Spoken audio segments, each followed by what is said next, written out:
Va ora in onda la rassegna stampa.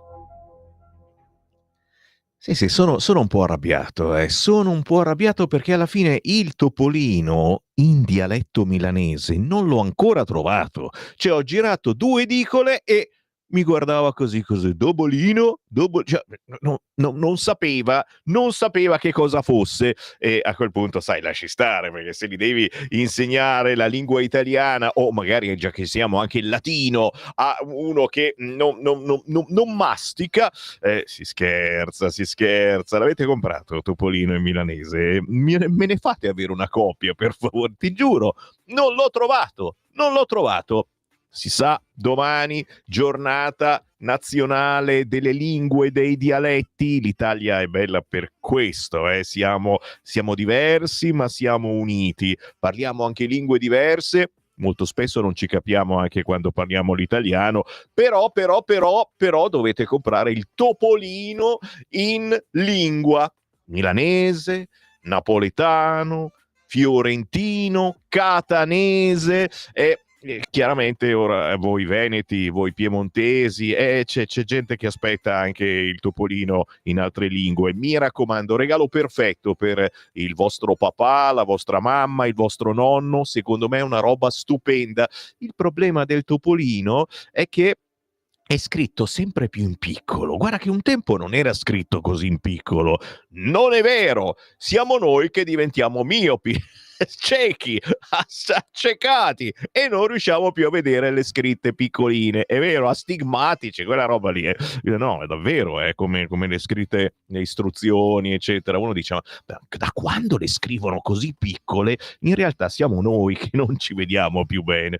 Bene, dissertiamo, che io sono un perditempo. Buongiorno, benvenuti, buongiorno. Oggi c'è Simone, buongiorno, Ella, lo stiamo sgelando lentamente, certo. Chi viene in moto pensa, se lavoravi a Radio Livinio International, ragazzi, eri un blocco di ghiaccio oggi. Il buongiorno si sente dal Varin, Sammy Varin, certamente dalla fine degli anni 70 che parla in radio e vado avanti ancora, certo, finché non mi togliete la corrente. Io sono qui a parlare e il bello è che parlo con voi, ma vi ascolto anche, perché la rassegna stampa, che è una rassegna stampa, qualcuno non ci crede, ma è proprio una rassegna stampa che sta per partire e è una rassegna che faccio con voi, con i vostri WhatsApp al 340 6709 659. Dopo le 9 anche qualche telefonata allo 0292 94 7222. Dico qualche perché oggi piatto ricco mi ci ficco, ragazzi. Alle 8:45 un senatore della Lega, Paolo Tosato, con lui parleremo di un DDL sulle vittime dei reati. Alle 11 un altro parlamentare, altra parlamentare, la Erika Stefani, con lei parliamo di sottrazione dei minori, ma avremo anche il Focus Marche con Simona Lupini, consigliere regionale della Lega nella regione Marche. Il tutto condito, certo, ogni mezz'ora la canzone indipendente, alle 8, 8 e mezza, 9, un artista sconosciuto a livello nazionale o comunque che non fa parte dei grandi circuiti musicali, per sollazzarvi con musica veramente di qualità. Parto.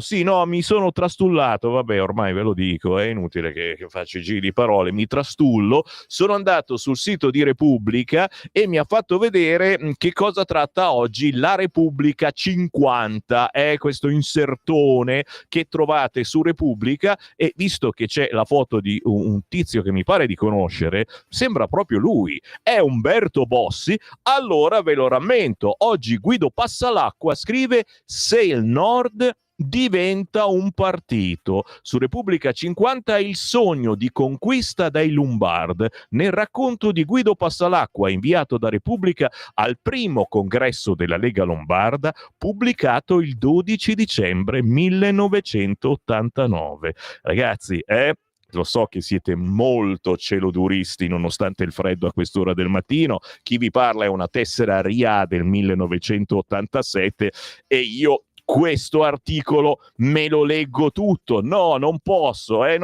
però vi invito a fare un giro, visto che non c'è bisogno di abbonarsi, te lo fanno vedere in 3 minuti, lo leggi, fai veloce che poi magari salta fuori che ti devi abbonare, fatevi un giro sul sito di Repubblica e leggetelo gratuitamente, perché racconta tutta la storia di Umberto Bossi, del primo congresso, di tutto quello che successe in quegli anni, e con anche qualche foto molto significativa. Umberto Bossi da Cassano Magnago, chiaramente chi vi parla abita lì e ha sposato una leghista accuratamente selezionata. Si ride e si scherza, certo, ma andiamo sull'agenzia ANSA, perché la notizia importante di quest'oggi su tutti i giornali è l'accordo tra Israele e Hamas. Trump, grazie alla mia vittoria. Il Qatar, la tregua da domenica. Migliaia in festa, il tycoon su tratta, accordo epico. Tra i primi 33 ostaggi che saranno rilasciati ci sono tutti i rapiti ancora vivi. In cambio saranno liberati oltre 1.000 prigionieri palestinesi. Tajani, ottima notizia, l'Unione Europea, un sollievo necessario. Questa è l'agenzia ANSA, mentre il Corriere ma anche Repubblica si portano un po' più avanti, perché proprio nella notte c'è stato il discorso, ormai potremmo dire il discorso di addio di Biden. Biden saluta l'America dicendo: un'oligarchia sta prendendo il potere negli Stati Uniti, a rischio la democrazia. Alegher, ti immagini se non se ne andava dicendo una cosa del genere? E poi fanno notare, penso anche su Repubblica, eccolo qua, Biden saluta l'America, una pericolosa oligarchia minaccia la nostra democrazia, e poi c'è un po' il rimpallo sulla tregua in Medio Oriente, chiaramente Trump dice merito mio, e invece Biden dice non scherziamo, no, e infatti eccola qua il video del giorno. Chi si prende il merito della tregua, lei o Trump? La domanda che spiazza Biden, e lui dice è uno scherzo, non scherziamo, come gli dico io a Elia e Tabata quando combinano qualche cosa, oh non scherziamo, e Biden chiaramente imita Sammy Varin. Certo, la notizia ultima ora, mentre parlo succedono cose, e questa facevo volentieri a meno di dirvela, e invece è uscita adesso.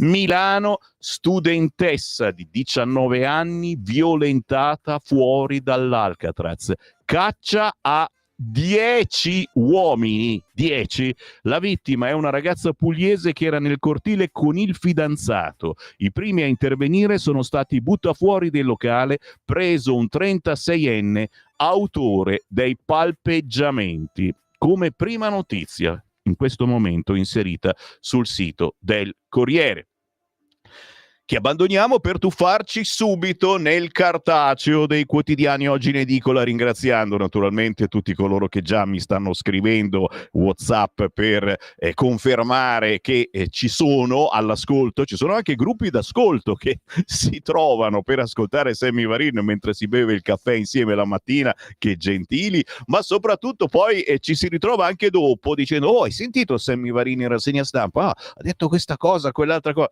Siete delle stelasse, grazie dell'affetto, ma soprattutto grazie a chi l'affetto lo traduce in frin, fa vedere qua, perché frin, soldi da ne. Grazie a chi aiuta Radio Libertà attraverso il sito radiolibertà.net cliccando sostienici e poi abbonati. Grazie a chi uscirà in posta questa mattina, alzate il culo, e andrà proprio lì, uscirà e andrà in posta, farà la coda col marocchino, ma non sempre, a volte non c'è, e soprattutto ci farà un bonifico attraverso il conto corrente postale 37671294, 37671294, 376712, dammi una botta che mi sono 37671294, intestato a Radio Libertà.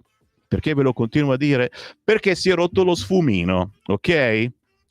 Simone ne sa qualcosa in regia, si è rotto lo sfumino. Tu dici che cos'è? Una cosa erotica? No, lo sfumino, chi fa radio, è un bottoncino, che a volte è anche un cursore, che serve per accendere o spegnere il microfono di chi è in onda.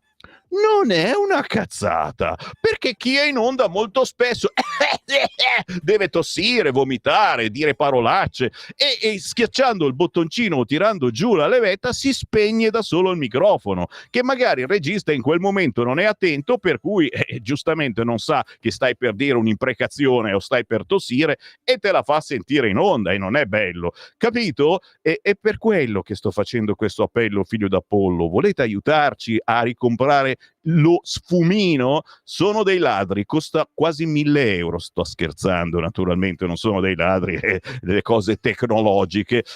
Ci potete aiutare? Compriamo lo sfumino, il semmivarino. Io ho il cuore in mano, vi dico la verità, ragazzi miei. Senza lo sfumino io vi tossisco addosso, va bene? Volete i bacilli di semmi? Lo so che c'è gente, collezionisti, che poi gli scatolano questi bacilli di semmi. E Avvenire quest'oggi apre con finalmente è tregua. Dopo 467 giorni di guerra a Gaza, accordo per liberare 33 ostaggi israeliani e 1.650 prigionieri palestinesi. Ieri sera l'annuncio di Biden e dell'emiro Al Thani anticipato di 2 ore da Trump. Zuppi, speriamo sia solo il primo passo. A meno di 5 giorni dal giuramento di Donald Trump come 47esimo presidente degli Stati Uniti, è stato lui stesso a dare l'annuncio su Trump. Abbiamo un accordo per gli ostaggi in Medio Oriente. Un paio di ore dopo è arrivata da Doha la dichiarazione del premier Al Thani, che ha ospitato le fasi conclusive del negoziato tra Israele e Hamas. Gli sforzi di Qatar, Egitto e USA sono riusciti ad assicurare l'accordo per il cessate il fuoco a Gaza. La tregua entrerà in vigore domenica con il primo rilascio di ostaggi, giubilo nella striscia. Chiaramente siamo contenti tantissimo noi e come scrive qualche quotidiano in questi giorni è terribile poi guardarsi intorno e vedere che nella striscia di Gaza praticamente non c'è più nulla. Questi vivono in mezzo alle macerie. Sempre sul quotidiano dei bacchettoni, Avvenire, in centro pagina la scuola. Nel futuro più passato. Ti dico la verità che pensavo un po' più di felicità su Avvenire per questo cambiamento nella scuola elementare e media. Sono piuttosto freddini, ma all'interno sicuramente fanno meglio. Scuola nel futuro più passato. Che uno sta lì a dire che cazzo hanno scritto? No, è bella come frase. Nel futuro più passato. Sai che non l'ho mica capita. Vabbè, spazio al latino, alla musica e alla letteratura. Nello studio della storia privilegiata l'Italia e l'Occidente. E qui è una cosa un po' troppo ideologica, ci hanno fatto vedere su alcuni quotidiani, ma su gran parte dei quotidiani c'è soddisfazione per l'inserimento del latino, che però chiaramente sarà un latino all'acqua di rose, ragazzi, non sarà neanche obbligatorio, però ci insegna già dalle medie l'analisi logica e soprattutto quanto sia simile l'italiano al latino e non soltanto l'italiano. Tutto questo ci serve per parlare meglio, per capire meglio ciò che leggiamo e ciò che scriviamo e per soprattutto far funzionare meglio questo cervello che utilizziamo sempre meno. Parlo io che ne so qualcosa. Valditara è stato lui che ha anticipato sul quotidiano Il Giornale ieri le nuove linee per elementari e medie. Recuperiamo il gusto di leggere. Approfondiremo naturalmente su vari quotidiani quest'oggi, queste sono solo le prime pagine. Allora il Corriere che apre con Hamas, Israele e tregua, ma subito sotto altri guasti, caos, treni, le ferrovie che dicono possibili sabotaggi. Questa è la notizia di ieri, giustamente qualche dubbiettino l'avevate espresso anche voi ascoltatori in questi giorni con molti WhatsApp ed effettivamente ieri un esposto di Ferrovie dello Stato che dice ma è un po' strano tutte queste cose che si rompono, non è che qualcuno stia sabotando e noi lo diciamo col cuore in mano, facciamo finta di essere dell'opposizione. Radio Renzi, ciao da Radio Renzi International, Sammy Varino, renziano duro e puro, sì, ce l'ho duro anche io come Renzi, certo, e Renzi effettivamente dice che si deve dimettere, Salvini si deve dimettere, ma chiaramente adesso noi pensiamo, dice, ma per quanto pasticcione sia Matteo Salvini, ma quanto pasticcione deve essere per provocare tutti questi guai, capisci che forse probabilmente c'è qualche cosina che non funziona, e la diciamo anche qui da Radio Renzi International, ce l'abbiamo durino, non proprio come quanto quelli della Lega, però un pochettino noi amici di Renzi ce lo abbiamo duro, politicamente naturalmente. Capite che il dubbio viene, cioè Salvini, bisogna sputtanare Salvini, eccetera. Ma è strano, insomma, che succedano tutte queste cose. Cioè, ne parliamo tra poco. Questa è soltanto la prima pagina del Corriere, dove però si parla anche dello scontro nel centrodestra su Zaia e terzo mandato. Gasparri attacca, la Lega fa muro, ne parliamo tra pochissimo perché è un qualcosa che sta facendo incazzare parecchio tutti i veneti, soprattutto le persone normali, ragazzi, che credono nella propria terra, e puoi fare il figo quanto ti pare, caro Tosi, ma il Veneto è visto in Luca Zaia. Tu non c'entri proprio niente, ok? Per cui bisogna fare attenzione anche a dire, ma sì, ma qualunque mettiamo, i veneti votano. Attenzione, e lo vediamo tra pochissimo. Intanto il Fatto Quotidiano di quest'oggi, mette in centropagina giustamente l'argomento che fa godere quelli di sinistra. Disastro treni, ecco il vero complotto, e la faccia di Matteo Salvini davanti a tutti gli orari dei treni con scritto cancellato. No, non c'è scritto cancellato, gli orari dei treni che partono puntuali. Cosa non va? Ennesimo giorno catastrofico. Salvini accredita i sospetti, ma è nell'incapacità gestionale il motivo dei guasti. Quindi è proprio lui la causa di tutto quanto, ma siamo sul Fatto Quotidiano e quindi sapete bene di cosa parlo. Avanti con le prime pagine, e il giornale lo mette proprio in apertura: treni, l'ombra del sabotaggio. Ritardi e veleni. Ancora guasti, FS presenta un esposto, 6 episodi anomali, l'ipotesi di un'azione premeditata, la sinistra all'attacco di Salvini. A Gaza accordo storico, Trump annuncia la tregua. Qui Palestina, Hamas prende fiato, la sfida con l'ANP spaventa i civili, Fausto Biloslavo. Qui Israele, la gioia e il sollievo, ma pure le critiche sul rischio di Bibi, Fiamma Nierstein. Interessante sicuramente oggi il quotidiano Il Giornale, ma a proposito dell'ombra del sabotaggio sulle ferrovie, sul traffico ferroviario, l'editoriale di Alessandro Sallusti si intitola "Due scenari inquietanti". Lasciamo perdere le buffonate di Matteo Renzi che dà del buffone a Matteo Salvini. Il problema è che continui incidenti tecnici che sta gettando nel caos il trasporto ferroviario è cosa troppo delicata e seria per essere lasciata nelle mani degli agitatori politici, perché la frequenza e la gravità degli episodi sono tali che lasciano aperte solo due ipotesi. La prima è che nessuno, né di questo governo né di quelli precedenti, si fosse accorto che l'intero sistema ferroviario stava collassando. La seconda è che ci sia qualcuno all'opera per farlo collassare e addossare la colpa al ministro e attraverso di lui al governo in carica.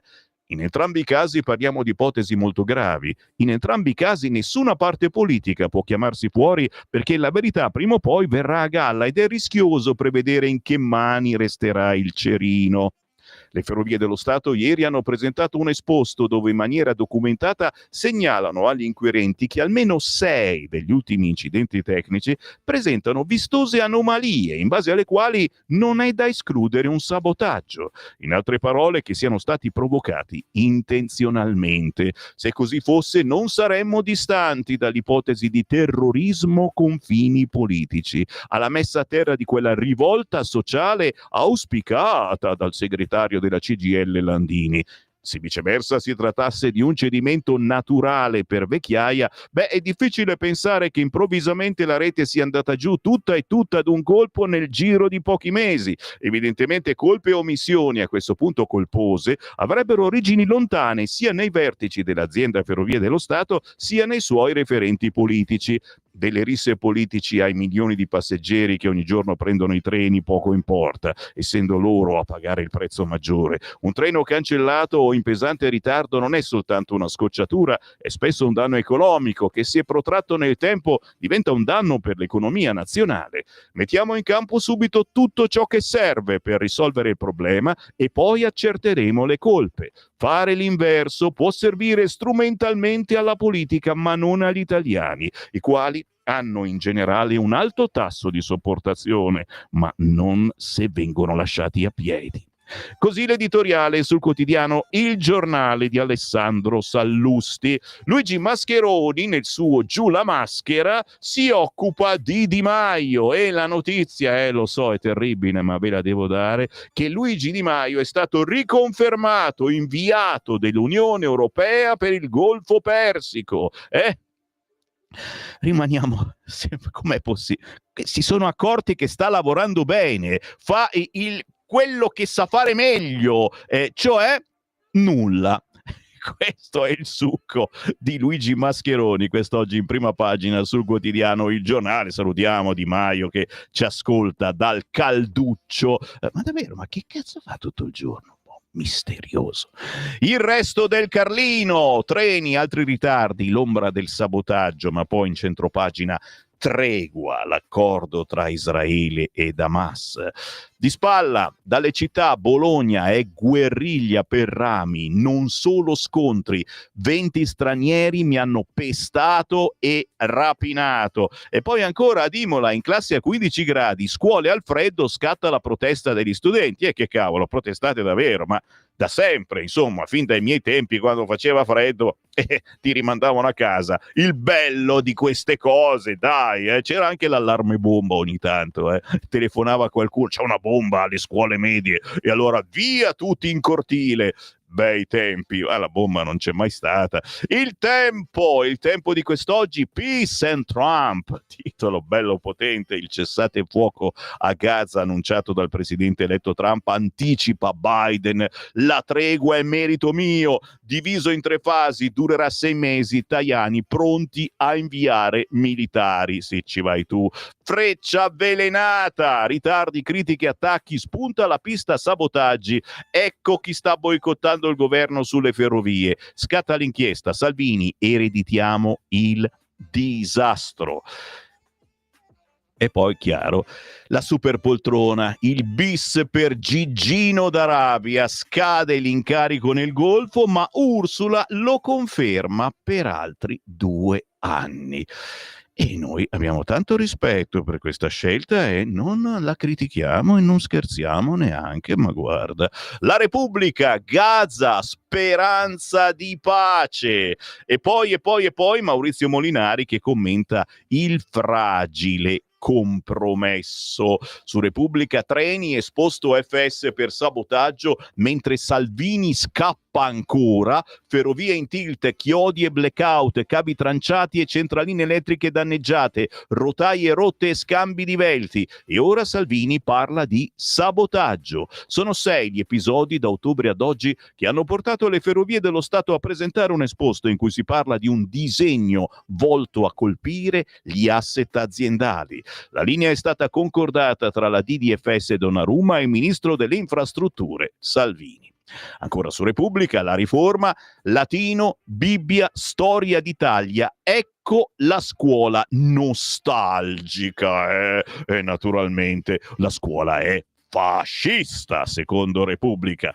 Sulla Stampa non va molto meglio, se non naturalmente nella bellissima foto in prima pagina, la tregua, e naturalmente gente che si abbraccia, che festeggia tra le lacrime. Dopo 467 giorni, accordo tra Israele e Hamas, liberi prima giovani e donne, Tajani, soldati italiani nella striscia.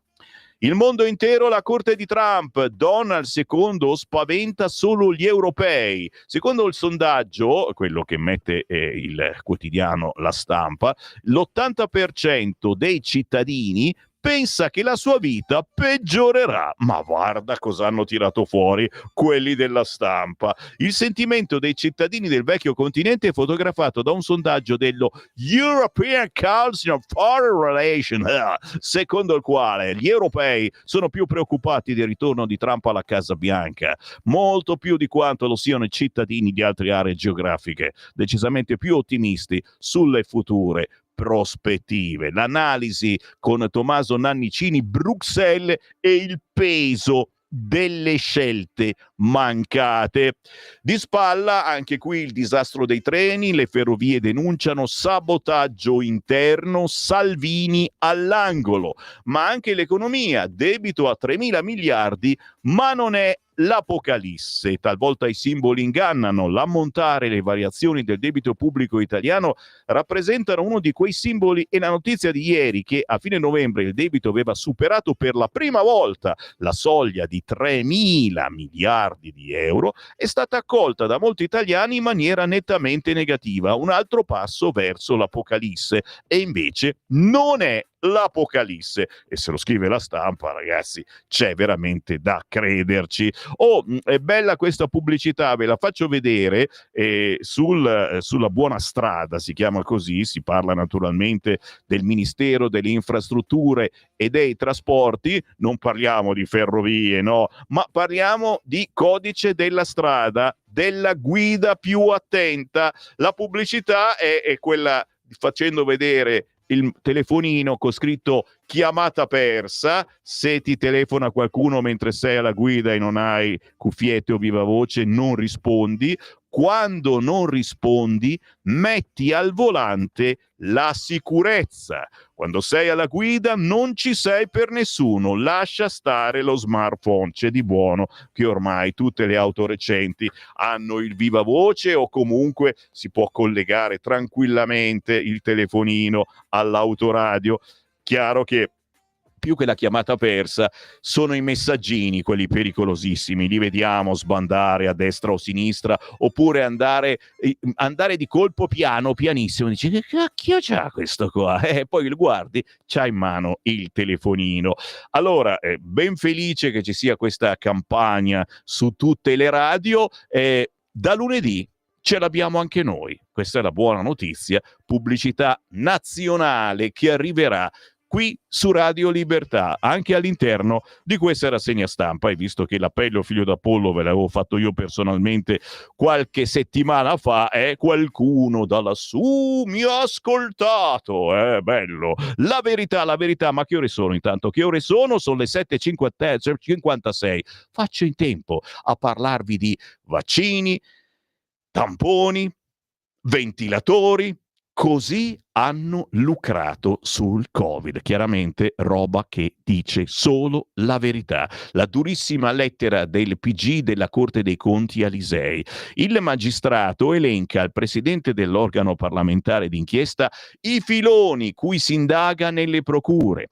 Ci saranno molte archiviazioni, malgrado l'ipotesi di danno assai rilevante per lo scudo voluto da Conte & Company, ok? Scialacquavano decine di miliardi di euro, soldi dei contribuenti, e nel frattempo si costruivano scudi erariali per non doverne rispondere. E questo in sintesi il desolato scenario che il procuratore generale della Corte dei Conti Pio Silvestri ha rappresentato al presidente della commissione Covid Marco Lisei, che aveva domandato al procuratore una sintesi su tutti i procedimenti amministrativi e contabili a carico di funzionari pubblici aperti in ragione dei danni eventualmente cagionati all'erario dello Stato con atti e comportamenti tenuti per fronteggiare l'emergenza pandemica. Chiaro che avete sentito anche questa mattina all'alba Claudio Borghi Aquilini, che conduce ogni martedì una trasmissione su queste frequenze, e lui è il nostro punto di riferimento.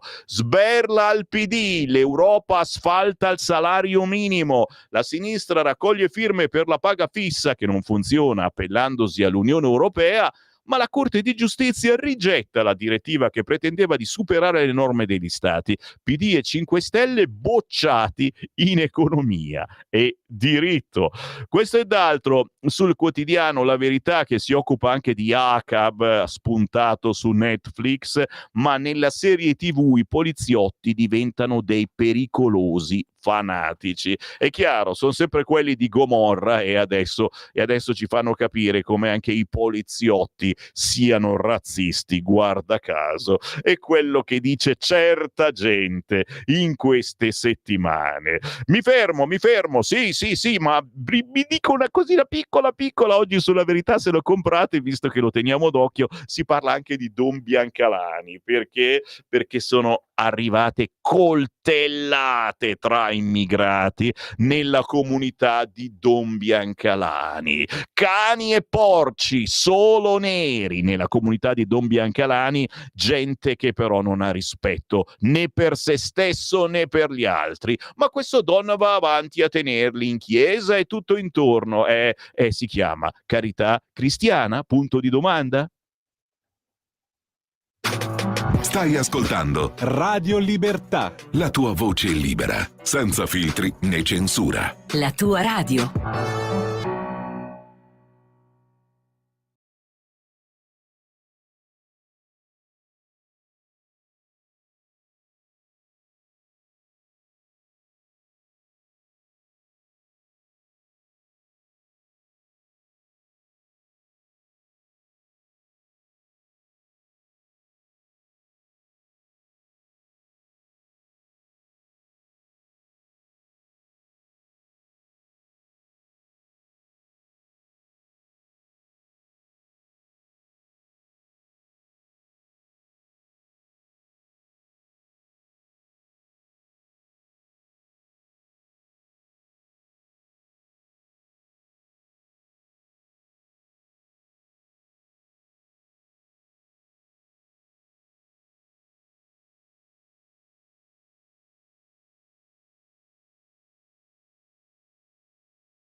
Beh ragazzi, qui non si può non conoscere la rapsodia in blu di Gershwin, ma la versione di Stefano Bollani, e questo è un artista che va assolutamente seguito su YouTube, semplicemente su YouTube, è spettacolare. Stefano Bollani con la United Soloist Orchestra, compositore, pianista, cantante, ma anche scrittore, attore teatrale, umorista, showman, lo vediamo spesso in televisione. Stefano Bollani all'interno della rassegna stampa di Sammy Varin con il buongiorno rinnovato. Certo, siamo in onda ogni giorno in tutta Italia sul canale 252 del televisore, ma anche sulla banda DAB della vostra autoradio, sul sito radiolibertà.net, sulla app di Radio Libertà che semplicemente scaricate sul vostro telefonino e l'avviate quando e come volete. Ma buongiorno anche ai leghisti celoduristi di Facebook. Sulla pagina di Lega Salvini Premier e della Lega Giovani siamo in onda con migliaia e migliaia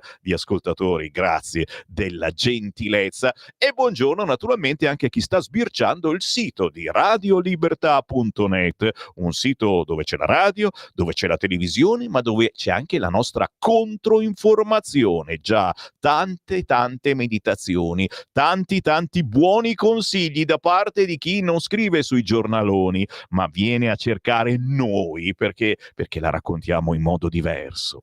Il buongiorno si sente dal Varin, ma anche dai vostri messaggini. Grazie anche a chi ci sta scrivendo al 340 6709 659, la prendiamo alla leggera con qualche battuta in rassegna stampa, ci spiace per i seriosi che non ridono, ma a me piace anche quando siete seri. Io vi immagino, siete lì che guardate la radio tutti seri, no, cosa sto dicendo qua, e riesco a strapparvi un mezzo sorriso, e quando solo riesco, no, facendo un po' lo scemo, a strapparvi un mezzo sorriso, io sono contentissimo. Per tutto il giorno vado avanti così. Buongiorno signor Semmi, buongiorno ascoltatori di Radio Libertà. Volevo chiedere se sapete circa la vera età di nascita di Biden. O già scrivere la vera età di nascita vuol dire tutto. Però giustamente il presidente americano ancora in carica per qualche giorno, lo metteranno dentro le piramidi quando muore. Non scherzare Stefano, però non è così vecchio, semplicemente è un po' malconcio, come può capitare a ognuno di noi. Chiaro che non andiamo a fare il presidente. Lorenzo da Como, buongiorno Semmi. Essendo Zaia e Fedriga due buoni amministratori regionali ed essendo entrambi nel territorio del Triveneto, senti qua la proposta, potremmo candidare Zaia per il Friuli Venezia Giulia e Fedriga per il Veneto. Ma qui mi alzo in piedi, signor, vado in giro per lo studio. Vado in giro per un'idea del genere. Non, chi è che è? Lorenzo da Como. Oggi c'è il Consiglio federale, passa qua in Bellerio perché davvero ti facciamo entrare. Glielo dici tu a Matteo? Scherziamo, però vabbè, tra tutte nessun giornale ha mai scritto una roba del genere. Capite che quello che diciamo qui non lo dice nessuno? C'è a volte un motivo. La soluzione: ci vorrebbe un taglio netto a chi violenta. Eccolo qua, Eviretor. No, soluzione chimica naturalmente. Noi siamo chimici. Carissimo Sammy, se la rivoluzione della scuola passa attraverso la reintroduzione del latino e della Bibbia, siamo a posto. Il pretone ed incapace Valditarra fa rimpiangere l'odiata e inutile Azzolina. Caro Ferdinando, tu ascolti troppo Radio Popolare, ma dai, devi smetterla, fa male. Vedi poi dopo cosa mi scrivi. Dai, adesso facciamo una cosa, prova a stare su Radio Libertà per una mezz'oretta in più ogni giorno. Davvero ce la puoi fare, eh? Io mi propongo come tuo confessore, tranquillamente, scrivimi altri peccati che hai ascoltato su Radio Popolare e la tua voglia di ripeterli. Scrivimi ancora, Ferdinando, e io ti perdonerò per queste fregnacce che dici. Buongiorno, direi di parlare delle proteste in Romania, dei conti correnti bloccati a ONG che aiutano la gente in Donbass, oppure che si sta pensando di annullare ogni elezione che non faccia vincere i perdenti, oppure dell'egoismo di chi ama sentirsi il migliore di kafkiana memoria, Zaia e De Luca. Per finire la scuola pubblica va abolita in toto. Oh, è questo Marco. Almeno dice le cose che sono cose chiare. Bravo, bravo Marco, qualunque sia il tuo pensiero, io assolutamente te lo leggo. Buongiorno Sammy, non si può attivare lo sfumino sulla bocca di Renzi e compagni che stanno concentrando i loro attacchi immotivati su Salvini. Sfumino, ma bisogna comprarlo. Allora, appello figlio d'Apollo, aiutate Sammy Varin a mettere lo sfumino a questi politici rompicoglioni contro Salvini. Dai, conto corrente postale 37671294, mettiamo lo sfumino a Renzi. Non è male, ci farei l'articolino io sul sito, no, sto dicendo su Repubblica, no? Sul sito di Radio Libertà, poi magari ci riprende Repubblica. Sì. D'accordo, questo dov'è che volevo chiudere proprio chiudendo con il messaggino che mi faceva, eccola qua, è giusto, Sammy Varin, la sua rassegna stampa sarebbe eccellente se si trastullasse meno, perché lei sa anche leggere. Questo è un ascoltatore gentile per dire che se magari faccia un po' di rassegna stampa, insomma, almeno d'accordo, ti accontento. E vado allora sul quotidiano Libero, che scrive pagliacciata contro la polizia. La verità sul caso Brescia. Le attiviste di Extinction Rebellion, noi fatte spogliare in questura. Avvocato e sinistra accusano il governo, ma la procedura è regolare. Molestie in Duomo, Piantedosi si indaga sul rituale islamico. Vi siete accorti come anche Piantedosi nel Question Time ha detto la magica parola Taharrush Gamea, signori. Mi fa piacere, visto che io l'ho detto da settimane, nessuno osava, perché è una parola difficile, no? Anche i giornalisti ben pensanti, con una cultura grossa così, prima di sbagliare, no? E non l'hanno mai detto. L'ha detto a Sammy Varin, adesso la dicono tutti. Certo, questo rituale islamico, che chiaramente non è scritto da nessuna parte, però si festeggia così, quando si vuole festeggiare o punire qualcuno, è tutti intorno alle donne e poi le teniamo ferme e tocchiamo. Che schifo.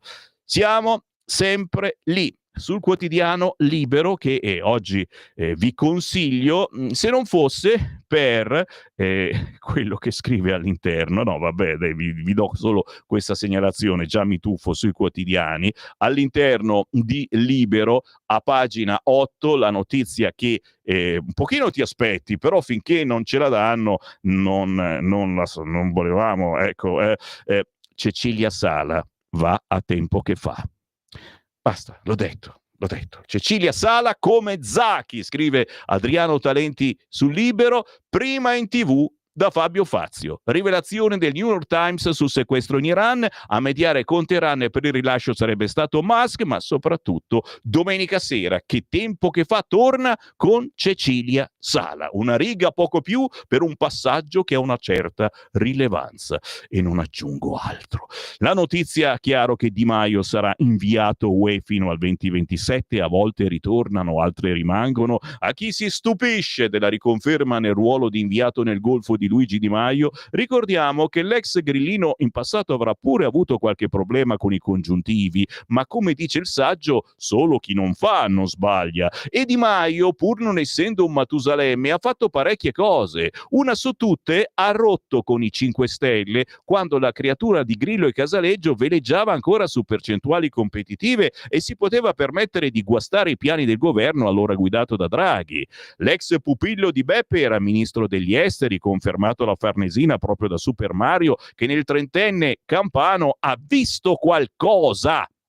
Di Maio, del resto, ha imparato in fretta l'arte della diplomazia e perfino un intenditore del calibro del democristiano Gianfranco Rotondi lo ha elogiato. Ah beh, ora la notizia è che l'attuale commissione, giudicando eccellente il lavoro di Di Maio, ha dato il via libera alla riconferma fino a febbraio 2027. Una lettera del 20 dicembre dell'alto rappresentante Kaja Kallas ha chiesto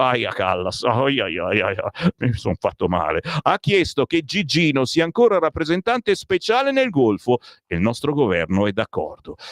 E qua, naturalmente, tutti zitti, mi raccomando, eh?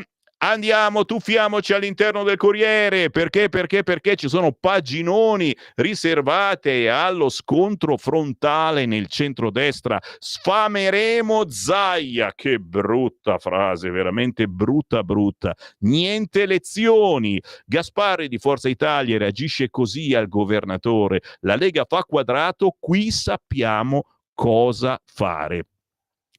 E dire che la premier Giorgia Meloni nella sua conferenza stampa ad inizio d'anno si era raccomandata di non discutere pubblicamente sui giornali o in TV una questione delicata come il futuro della regione Veneto, e invece se ne parla, e come se ne parla, con toni o termini che di giorno in giorno si fanno più contundenti. Ieri Maurizio Gasparri, capogruppo al Senato di Forza Italia, ha risposto con una battuta tranchant: troveremo un modo di sfamare Zaia che ha fatto l'amministratore locale e il ministro. Lo sfameremo, ha detto ai microfoni di Agorà su Rai 3. Non certo amichevole all'uscita dello stesso Zaia, sicuramente non apprezzata da molti parlamentari. Zaia si era detto indisponibile a prendere lezioni da chi sta in Parlamento da 30 anni.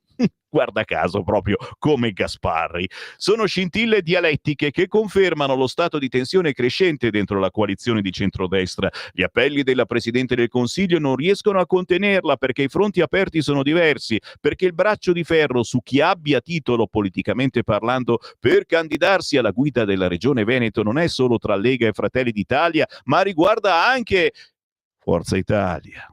La battuta di Gasparri, che poi più pacatamente spiega che per gli azzurri la regola del tetto dei 2 mandati non si tocca e ha un suo sostegno precise ragioni di merito, non è isolata. Il coordinatore veneto di Forza Italia, l'europarlamentare Flavio Tosi, ex leghista, dal dente avvelenato con il carroccio, ma guarda un po', non lo immaginavo, è tra quelli che rivendica la poltrona di Zaia.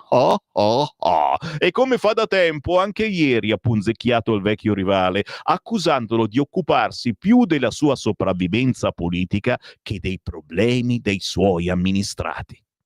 Dal fronte leghista si risponde con fastidio all'attacco di Gasparri. Il consigliere regionale Luciano Sandonan non le manda a dire: Zaia non ha certo bisogno di essere sfamato, e lo ha dimostrato anche in questi ultimi 4 anni da presidente della regione Veneto. Nel 2020 è stato nuovamente eletto dai veneti con voto plebiscitario, dimostrando un impegno quotidiano sul territorio, sempre a disposizione dei veneti e per il bene e la crescita della nostra regione. Alberto Villanova, capogruppo regionale, ribadisce l'alto là agli alleati: lavoriamo per mantenere il centrodestra unito, ci mancherebbe, ma se qualcuno a Roma intende cambiare la guida della regione dopo 15 anni di ottima amministrazione leghista, le strade sono destinate a separarsi. È ovvio, squadra che vince non si cambia. Il capogruppo alla Camera Riccardo Molinari ribadisce invece il ragionamento politico: penso che non si debba arrivare a una spaccatura e penso che Giorgia Meloni deve avere l'elasticità di capire che ci sono situazioni in cui bisogna dare spazio agli alleati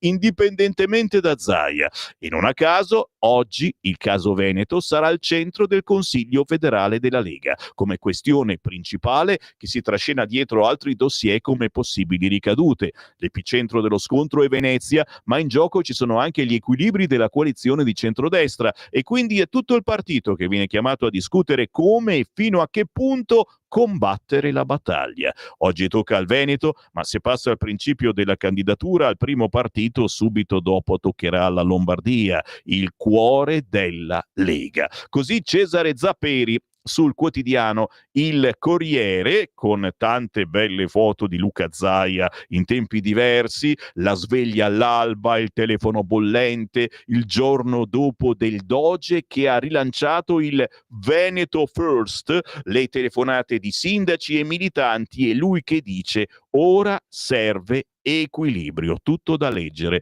l'articolo quest'oggi sul quotidiano Il Corriere, che poi parla anche di Salvini con Marco Cremonesi. Salvini di fronte a un caso che agita il partito e gli alleati, questo del Veneto, la linea finora del silenzio. Oggi al Consiglio federale il segretario potrebbe dire la sua. Ufficialmente si dovrebbe parlare del tesseramento e delle elezioni amministrative di quest'anno, ma dovrebbe esserci anche l'elezione del nuovo capo della Lega. Ma è molto probabile che l'interesse sarà assorbito dal caso Veneto e dal nodo dei rapporti interni alla coalizione di centrodestra. Marco Cremonesi, quest'oggi sul Corriere, a pagina 9, un articolo che parte dicendo: Matteo Salvini continua a fare la sfinge. Sì, quando parla perché parla, quando non parla perché non parla. Che pazienza. Siamo sul quotidiano Il Giornale, signori, con il buongiorno a chi mi sta dando il buongiorno e a chi ha appena acceso la radio. Certo, rassegna stampa con Sammy Varin, lo facciamo diverso,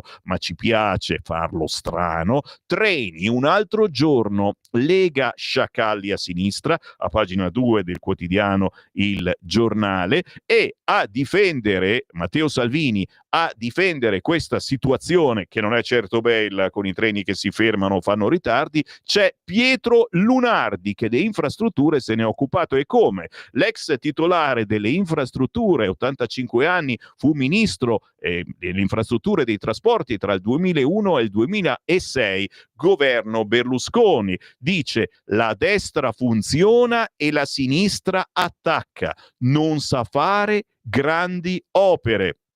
Quindi, intervistato da Aurora Borselli, nessuna responsabilità imputabile al ministro, dice Lunardi. I disagi sono colpa della casualità. Salvini ha ereditato una situazione complicata, in carica da 2 anni, e quindi non gli si possono attribuire colpe. Anzi, Salvini è molto attento al problema della mobilità, considera la mobilità un diritto primario del cittadino. Dove la mobilità non è garantita si ha la stagnazione dell'economia, la povertà, il proliferare della mafia. Lo ripeto, Salvini non è colpevole di niente, non è certo colpevole di trascuratezza.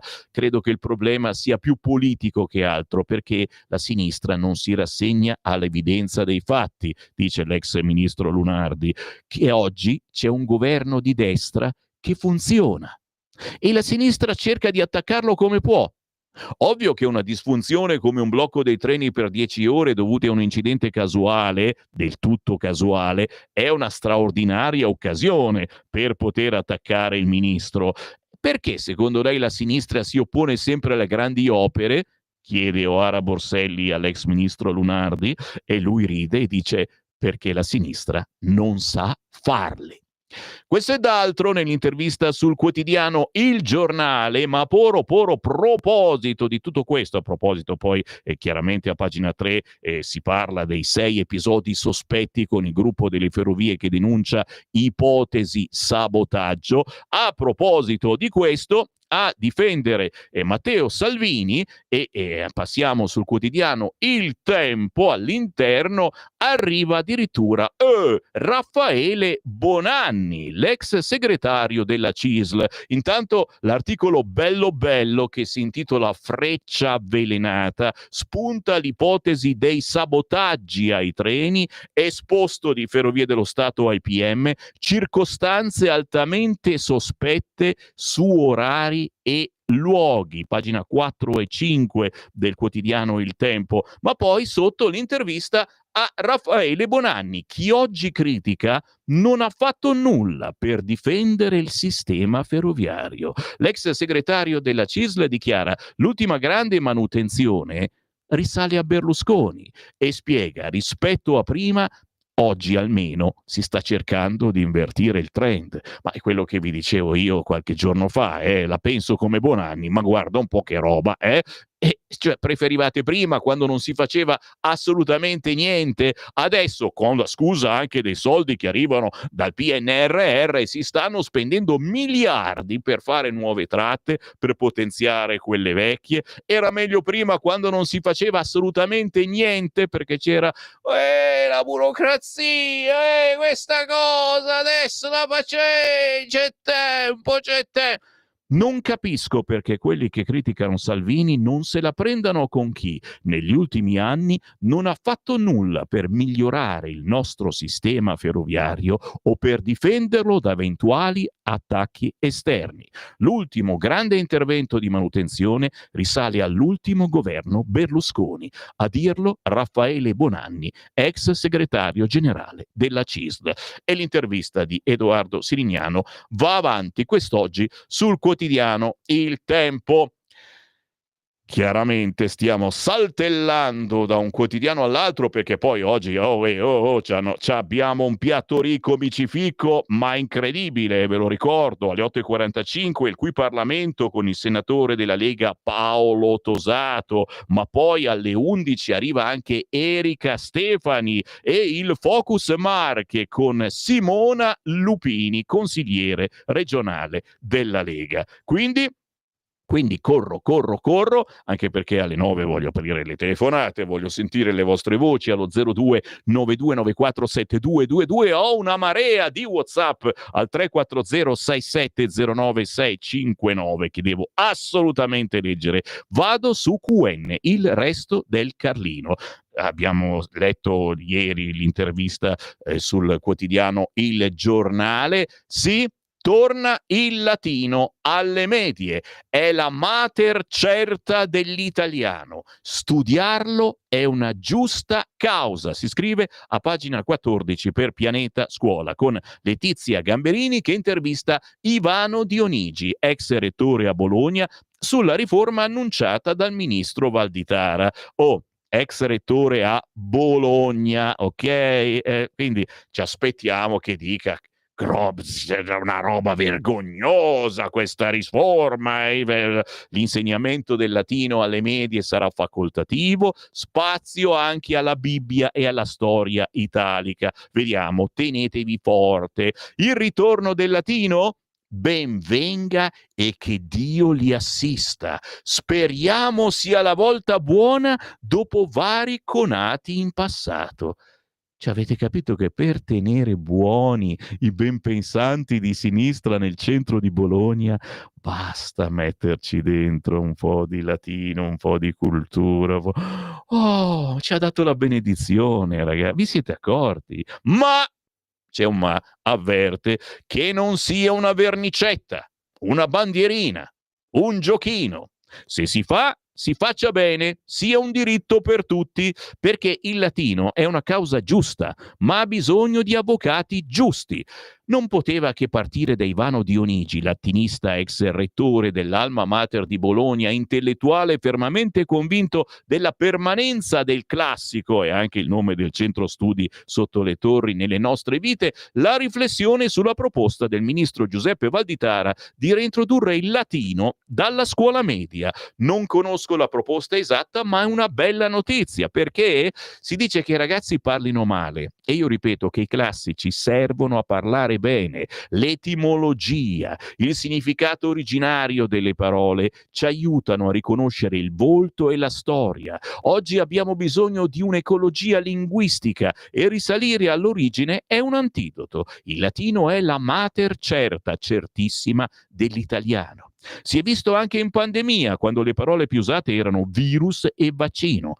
Latino. Noi parliamo latino e non ce ne rendiamo conto. Per 20 secoli la politica con l'imperium, la religione con l'ecclesia e la scienza con lo studium hanno parlato latino. Questo è d'altro interessante effettivamente sul quotidiano non mi ricordo più dove siamo, capita, Quotidiano Nazionale con il latinista ed ex rettore dell'Alma Mater di Bologna Ivano Dionigi, tutto contento perché si reintroduce il latino. Anche la Bibbia e sullo studio della Bibbia ne sono felice, è il grande codice della cultura occidentale, ma non ci vuole un insegnamento confessionale, cioè niente bacchettoni ragazzi, col crocifisso, via, giù dalla classe, ma la Bibbia sì, scherzo, la Bibbia è un forziere di tesori, però servono persone preparate, non è che arriviamo con l'acqua santa, il richiamo per tutti è essere adulti. Interessante quindi, così la proposta di Valditara viene accolta in centro di Bologna. Ho ancora pochi secondi e me li godo tutti quanti, perché a pagina 8 del quotidiano Il Tempo si ritorna sul codice della strada di Salvini, oggi è uscito ancora Vasco Rossi dicendo però quelli che si fumano uno spinello e dopo una settimana li punite.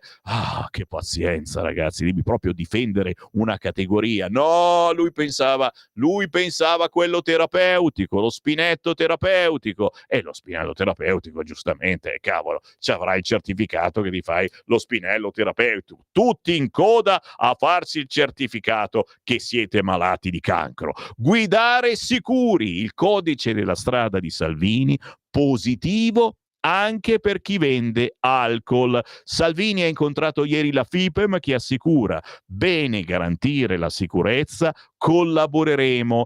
Perché? Perché i dati ufficiali dell'ultimo mese confermano, certificano il trend. Meno 8,6% di incidenti, meno 34% di morti. La FIFA di prendere la multa, ma soprattutto che ti tolgono la patente, è tanta e tale che cominciamo a farci un po' più d'attenzione, che cominciamo a uscire in compagnia, e io che devo guidare non bevo, però la prossima settimana mi fate ubriacare, capito? È normale, lo fanno in tutti i paesi del mondo, solo in Italia facevamo gli ubriaconi. È tempo di dire basta. Stai ascoltando Radio Libertà. la tua voce libera, senza filtri né censura. La tua radio.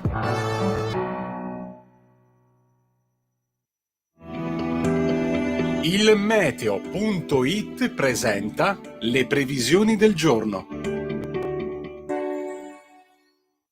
Si avvicina un nuovo ciclone, stavolta nordafricano, destinato a colpire le nostre isole maggiori e il sud. In mattinata nubi su Piemonte, Nord Appennino, Sardegna, Abruzzo e Molise, dove avremo densamente isolati fenomeni, come pure sulle regioni meridionali. Nel pomeriggio peggioramento con rovesci via via più diffusi tra le due isole maggiori e sulla Calabria.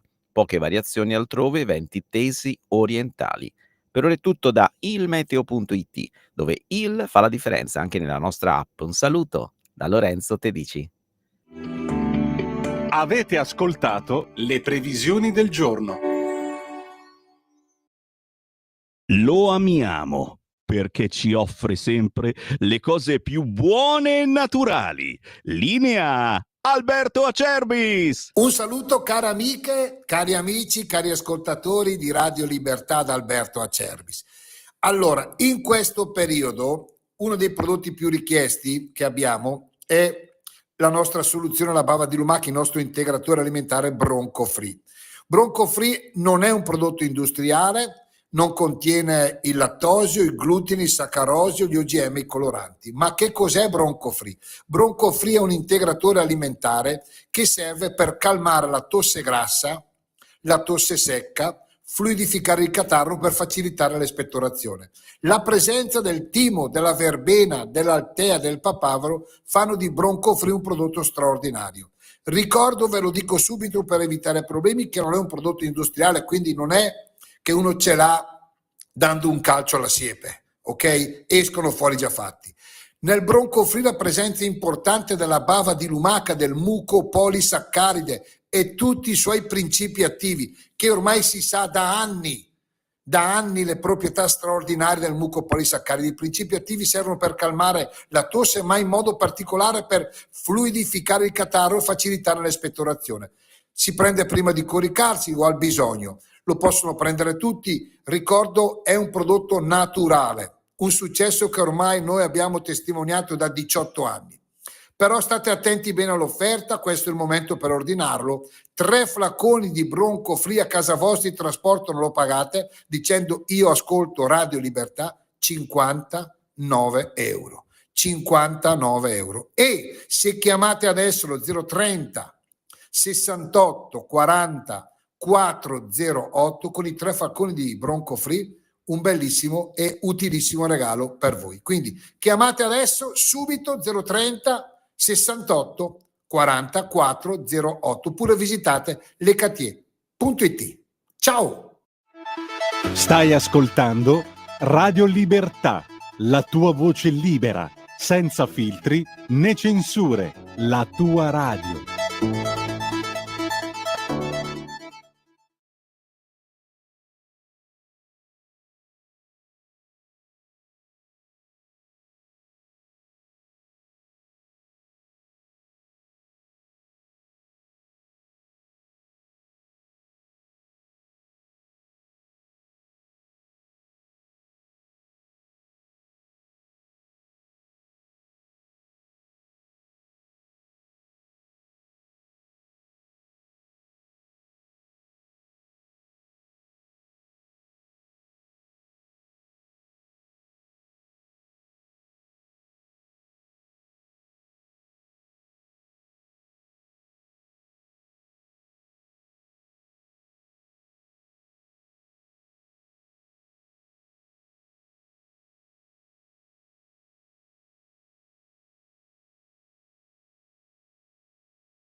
Dimmelo ancora. Sì, sì.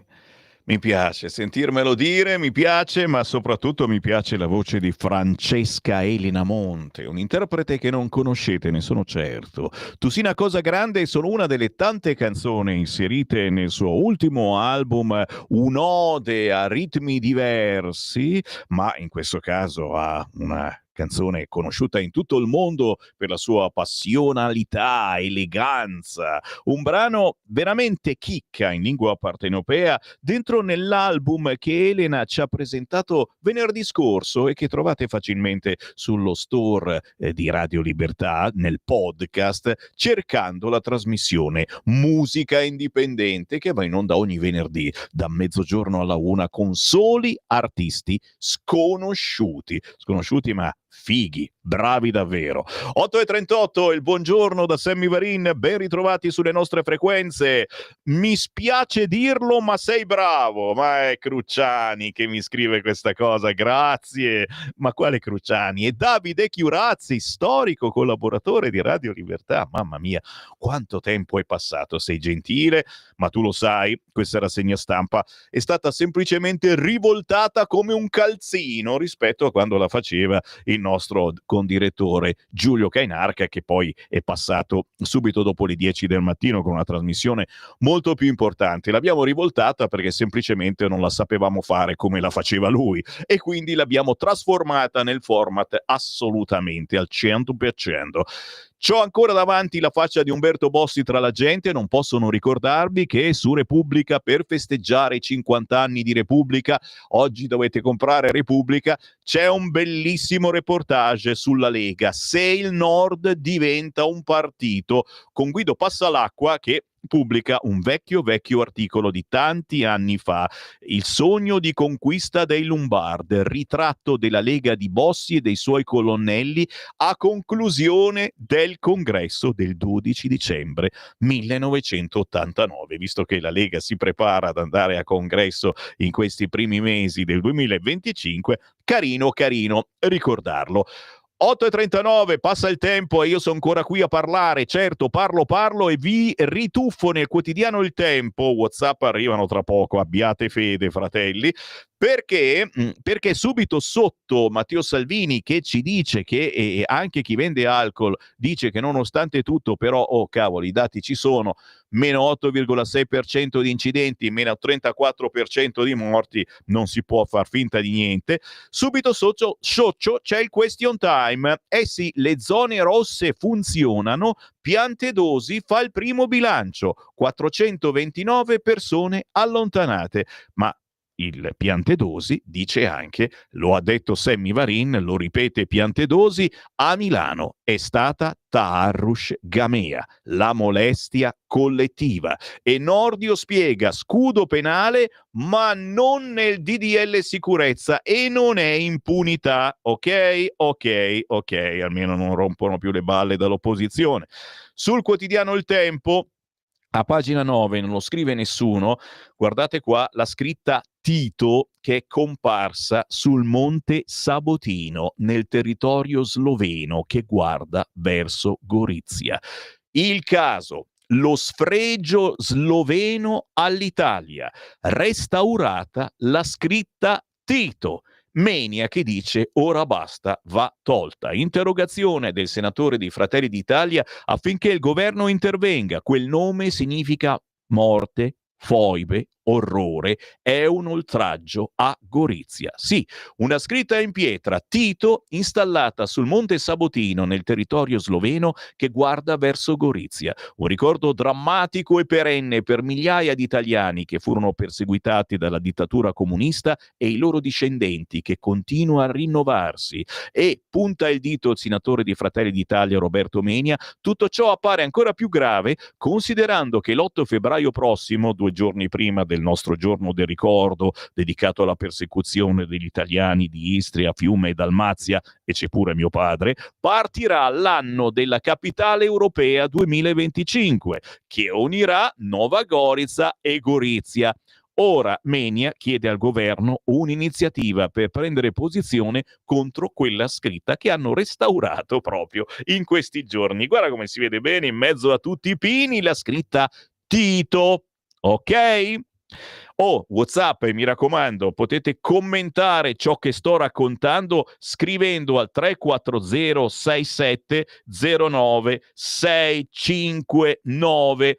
Non c'è Tosato, questa è la notizia, non c'è Tosato, me l'hanno comunicata in questo momento tramite WhatsApp, ci scusiamo naturalmente con i nostri ascoltatori, chiaro che lo ribecchiamo perché con Tosato, senatore della Lega che dovevamo avere in qui Parlamento, vicepresidente della Commissione Affari Costituzionali, dovevamo parlare di un bel disegno di legge approvato proprio in aula al Senato per la tutela delle vittime di reato e questa cosa sarà inserita in Costituzione.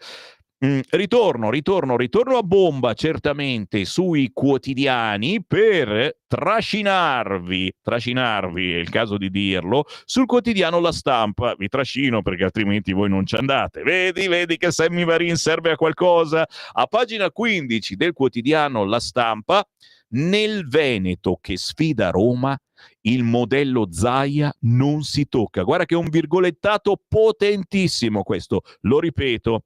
Nel Veneto che sfida Roma, e poi tra virgolette, il modello Zaia non si tocca. A Treviso, fortino del governatore, politici e imprenditori sostengono il pressing sul governo. Si cambia se qualcosa non funziona e c'è chi spera che il Doge si imponga anche al Congresso.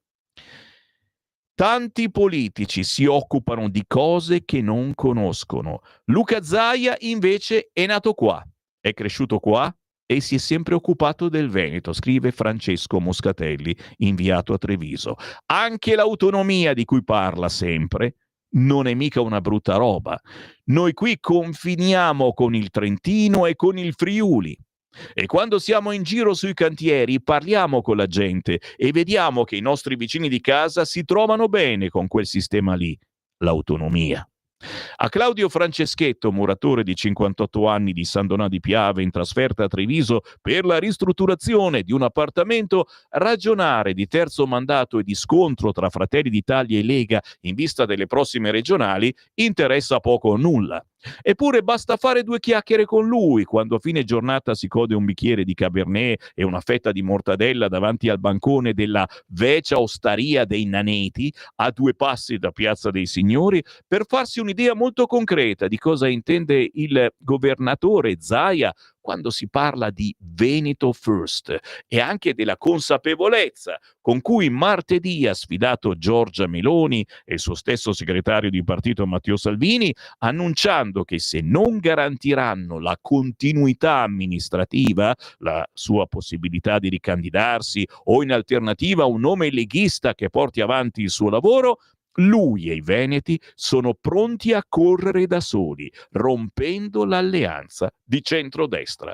Questo ed altro quest'oggi sul quotidiano La Stampa, pagina 15, che poi riporta anche la dichiarazione del sindaco di Treviso Mario Conte. La politica romana vuole cambiare un modello amministrativo di successo.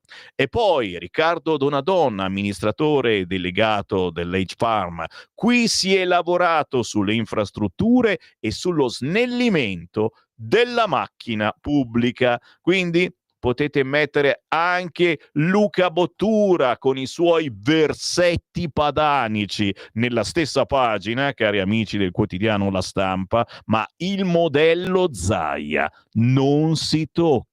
Ti leggo qualche riga di Luca Bottura, così faccio ridere i piddini. Dopo l'ennesima giornata di tregenda, le ferrovie dello Stato hanno ventilato l'ipotesi del sabotaggio. L'identikit del sabotatore non è ancora stato reso noto, ma dai suoi profili social pare che mangi i tortellini con la salsiccia.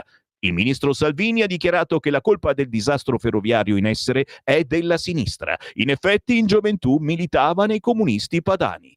La storia delle ferrovie si ripete prima in tragedia e poi in farsa. Allora i servizi deviati, oggi il servizio in ritardo.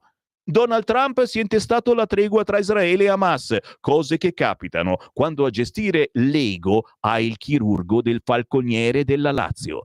A proposito, il Falconiere della Lazio, che è stato licenziato dopo aver reso noto le meraviglie di un impianto penieno, non riesco a capire cosa voglia dire, fu graziato quando fece il saluto romano alla curva biancoceleste. Sfortunato il paese in cui tendere il braccio è considerato meno riprovevole di tendere il... La smetto perché state ridendo così forte che mi state disturbando, ragazzi. Versetti padanici di Luca Bottura sulla Stampa. Oh, che successo, mamma mia! E allora, per compensare, per par condicio, qualcosa di più serio che ci fa incazzare anche di brutto sul quotidiano La Verità, lo troviamo a pagina 4. L'ira del primo cittadino di Pistoia quella di Vicofaro non è integrazione. Guarda cosa ci fanno vedere sulla Verità, ma è proprio lui, Don Biancalani, con il suo amico nero con la maglietta con scritto Cuba. Magari ci tornasse a Cuba, gli facciamo tornare a casa questi. Coltellate tra immigrati nella comunità di Don Biancalani. Oh, lo teniamo d'occhio da anni, questo, con la Cinzia, che è consigliere della città di Pistoia della Lega.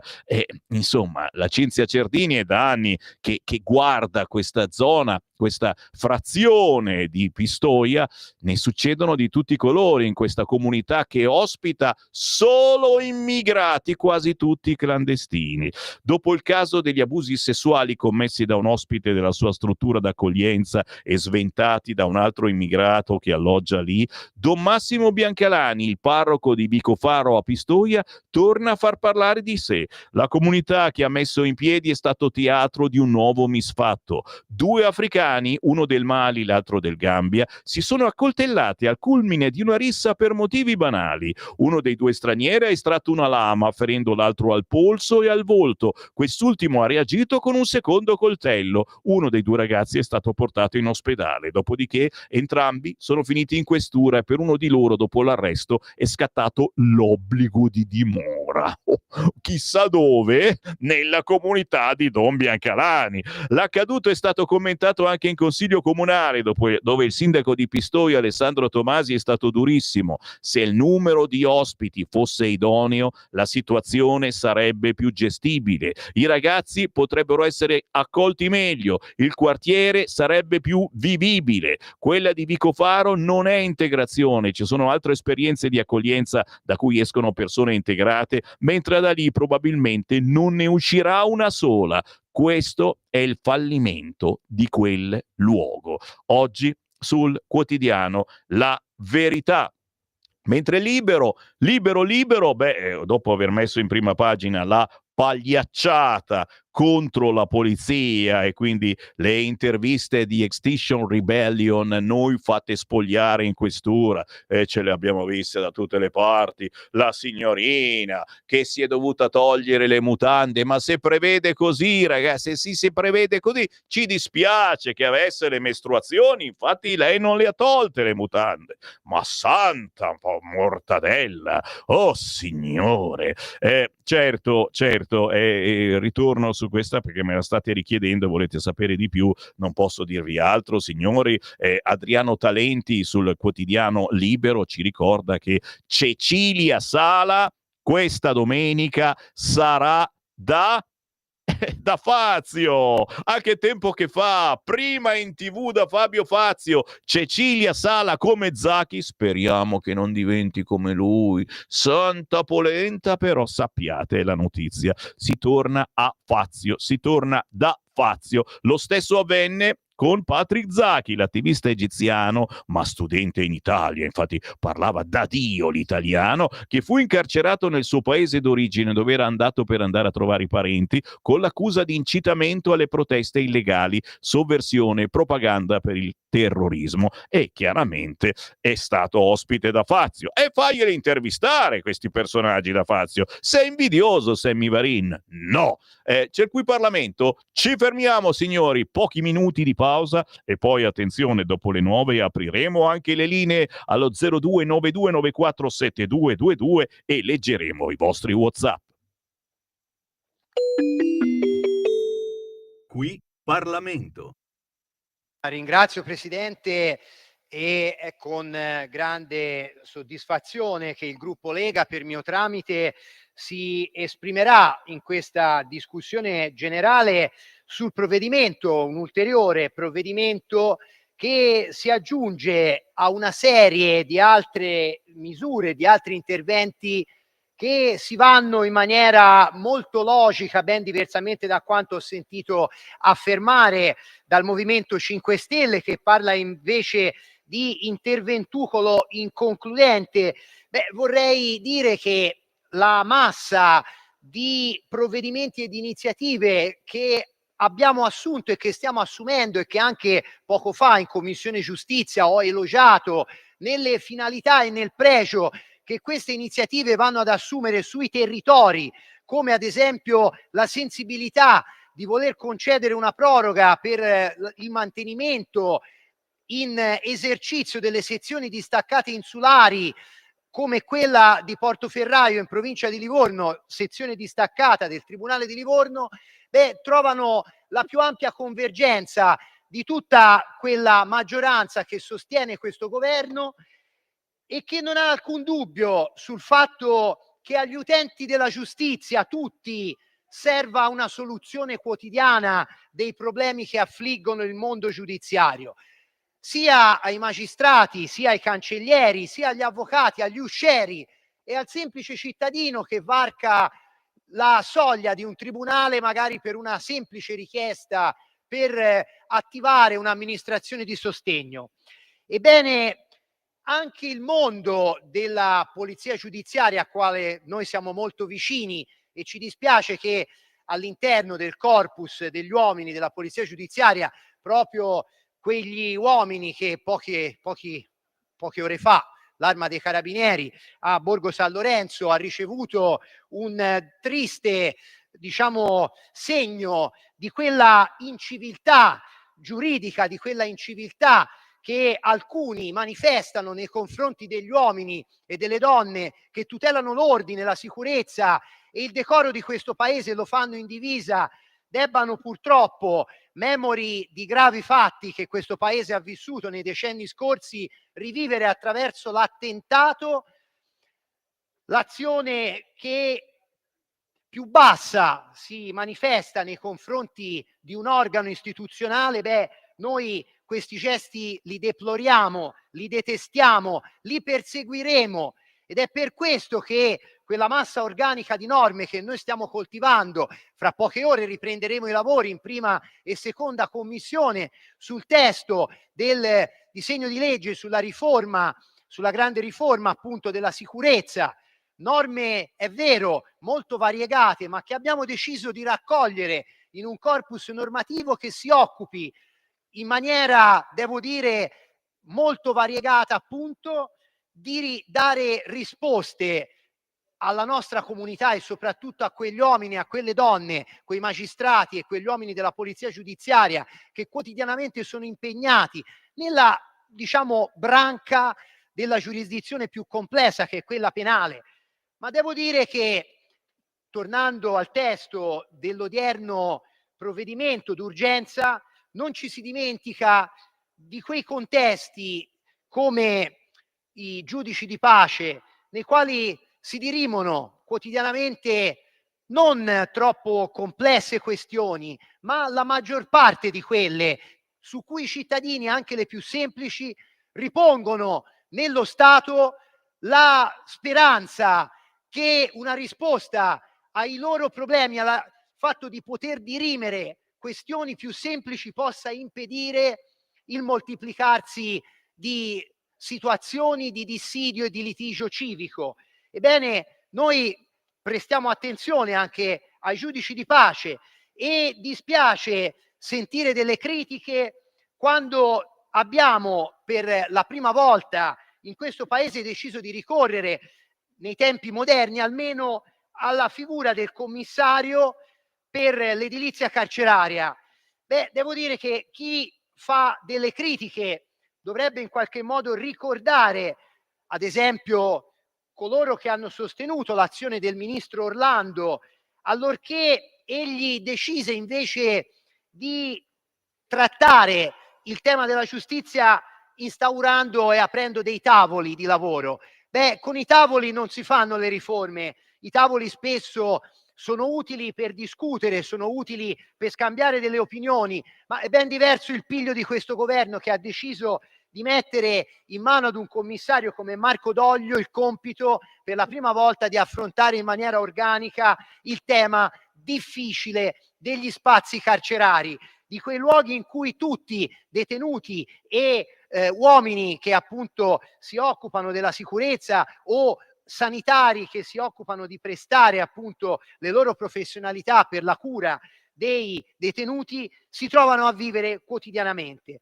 Ebbene, l'uomo al quale abbiamo deciso di affidare questo arduo compito e che oggi in questo provvedimento noi condividiamo le finalità di perfezionare gli strumenti normativi che questi sarà in grado di utilizzare. Il dottor Marco Doglio è una persona esperta di pianificazione territoriale, esperta di trasportistica, ha un'esperienza manageriale nel settore immobiliare e avrà, diciamo, la massima attenzione a tutti quegli aspetti che nelle nostre strutture penitenziarie purtroppo da troppo tempo vengono lasciati nel dimenticatoio o peggio alla speranza di un'azione complessiva che fino ad oggi non si è manifestata. E questi lo farà grazie alla deroga, grazie a poteri speciali, grazie alla deroga di tutto quel complesso di normative che purtroppo in via ordinaria appesantiscono i procedimenti amministrativi, soprattutto quelli in ambito edilizio. Quindi non posso non essere poi felice, lo ricordava il relatore, di quella norma che è stata inserita in materia di consigli giudiziari e che consente di far fare un passo ulteriore a quelle professionalità nell'ambito dell'avvocatura e del mondo appunto dell'università che nella, diciamo, assemblea, nell'assise dei consigli giudiziari, una specie di piccole diciamo strutture che aiutano il Consiglio Superiore della Magistratura nei vari distretti di Corte d'Appello a dirimere gli affari che poi andranno presso appunto l'organo di autogoverno della magistratura, potranno finalmente sedere in maniera paritetica durante alcune delicate discussioni inerenti la magistratura a fianco appunto ai magistrati, per poter in qualche modo rinsaldare quella immagine che deve arrivare agli occhi degli utenti per cui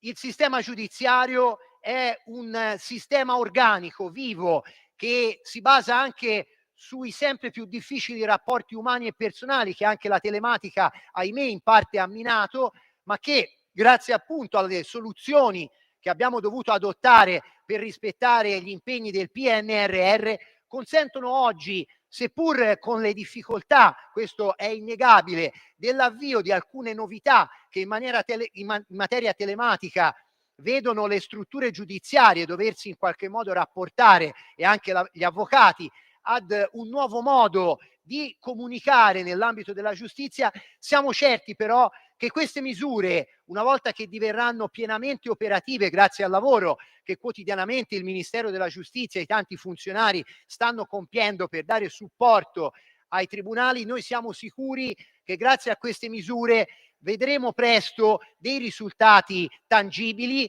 vedremo presto la possibilità di centrare gli obiettivi che abbiamo compromesso in ambito comunitario per ricevere sostanziosi aiuti, ad esempio per tenere in piedi gli uffici del processo, per tenere in piedi quelle tante strutture che fanno funzionare la giustizia. Ebbene, Qui Parlamento.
Pistoleri all'ascolto di Radio Libertà. Rinseriamo la pistola nel fodero, ma questo era un pezzo veramente bello che ritrovate sugli store digitali, su YouTube. Django, Ringo e Trinità. Per Franco Michalizzi, il compositore dell'Ultima neve di primavera e dei film western all'italiana di Bud Spencer, ci regala ancora emozioni forti e continua a regalarcele. Dovete seguirlo su YouTube perché ne ha pubblicate tante di canzoni, di pezzi strumentali o anche producendo giovani artisti. Franco Michalizzi, Django, Ringo e Trinità. Con il buongiorno rinnovato, 4 minuti dopo le 9 del mattino, sono Sammy Varin e apro anche le linee. Sì, voglio sentirvi. 0292947222 per parlare con Sammy Varin o tra poco anche questi, i vostri WhatsApp al 340 6709 659. Vi porto per un attimo ancora in prima pagina sul Corriere perché a proposito di latino il caffè di Massimo Gramellini si intitola Dio, Patria e il latino. Dimentichiamo per un attimo l'inutilità pratica di questo dibattito, dal momento che in Italia qualunque riforma scolastica, umanistica o scientifica, conservatrice o progressista, è destinata a scontrarsi con le disfunzioni di un sistema soffocato dalla burocrazia e affidato alla buona volontà di insegnanti sottopagati. Ma di per sé non c'è nulla di male nel far studiare la Bibbia e la storia dell'Occidente fin dalle elementari o nel reinserire un'ora facoltativo di latino alle medie, come annunciato dal ministro dell'istruzione. Un albero non cresce senza le radici, le nostre sono Omero e la Bibbia, ed è importante saper distinguere Alessandro Magno da Carlo Magno, altrimenti si sarà indotti a pensare che sia tutto un magna magna. Quanto al latino, è come la ciclette, che sembra una fatica inutile perché pedali e resti fermo, mentre in realtà ti stai facendo i muscoli con cui potrai scalare qualsiasi montagna. Certo, aggiunge Massimo Gramellini, il pacchetto Bibbia, Occidente, latino rivela un progetto ideologico, il tentativo di opporsi a una scuola globalizzata che in nome dell'inclusione finisca per allevare degli apolidi privi di un'identità definita e di una memoria condivisa. Però bisogna intendersi, sapere chi sei è un bene se ti aiuta a incontrare gli altri con meno paura, non se diventa un'arma per contrapporti o un pretesto per isolarti. Da che mondo è mondo, chiudersi peggiora le cose, è aprirsi che le migliora. Lo testimonia la storia dell'Occidente e lo scrivevano già Seneca e Marco Aurelio in latino. 0292947222. Voglio sentire le vostre voci. Che ne pensate delle notizie di oggi? Pronto? Buongiorno signor Sammy Lisetta. Buongiorno. Allora, dopo che è andato in fallimento il caso della Open Arms di Salvini, per il PD, signor Sammy, e speriamo sia solo il PD, cosa fa il PD di nuovo? Il sabotaggio dei treni. Mi dispiace moltissimo per il nostro ministro Salvini e per questo non dobbiamo demordere, ragazzi, non dobbiamo demordere. Cari ascoltatori, la cattiveria umana non ha limiti. Un caro saluto a tutti gli ascoltatori da Lisetta. Grazie Elisetta. Sicuramente, certo, il Fatto Quotidiano ha informato anche sullo stato delle linee ferroviarie. Sicuramente sono in atto dei sabotaggi a partire dal primo fatto dai chiodi, scrive Dani da Como. Ieri a Segrate alle 9:30 il topolino era esaurito, scrive Marco. Ricordate, domani giornata dei dialetti delle lingue, topolino in salsa milanese, andate in edicola, e lo so, è difficilissimo da trovare. Se siete a Napoli lo trovate in napoletano, se siete a Milano in milanese, se siete a Firenze in fiorentino, se siete a Catania in catanese, se siete a Venezia fatelo alla griglia il topolino, perché ancora purtroppo nelle altre lingue non c'è, però è una bellissima idea. Poi noi che arriviamo da Radio Padania Libera, le nostre lingue, i nostri dialetti su queste frequenze sono sacre. Buongiorno Sammy, sabotaggio contro Matteo, finalmente scritto nero su bianco sui giornali e giornaloni. È vero, voi ascoltatori lo dite da giorni. Ora spero che i dipendenti che hanno eseguito ordini da P2 e 5 5 stalle vengano individuati e licenziati. Un saluto a tutti da Daniel. 029294 7222 in diretta e senza filtro. Questa è Radio Libertà. Pronto? Sì, sono Graziano da Gallarate. Ciao. Senti Semimarin, in riferimento alle critiche ho visto ieri Salvini a casa eccetera eccetera, adesso anche lui penso che sta indagando un attimino un po' anche le cose, se precedentemente, non so, adesso ultimamente ho sentito perché ero un attimino fuori, però deve andare posto regione per regione a controllare i responsabili delle ferrovie e chi non è in grado di portare avanti diciamo l'azienda eccetera per fare certi lavori deve andare a casa. Dobbiamo imparare, Semimarin, che chi non ha la capacità eccetera, non perché uno del partito del colore devo mandare su uno perché non ho nessun, ma dobbiamo mettere in mente che eventualmente dobbiamo andare su che sia da una parte dalla gente competente che dopo facciamo queste figure in tutto il mondo. Ecco perché dico e ripeto sempre che ultimamente siamo un paese di pagliacci, perché chi non è in grado non deve da su. Ecco, adesso anche il riferimento dalla regione Veneto, terzo mandato, cosa vuol dire terzo mandato, quarto mandato? Ma se uno è bravo eccetera, che il suo popolo è contento, ma deve andare su ancora lui, deve andare su. Santo Dio, io non lo so perché deve cambiare, deve andare su, eccetera. Io non riesco a capire queste cose. Grazie caro.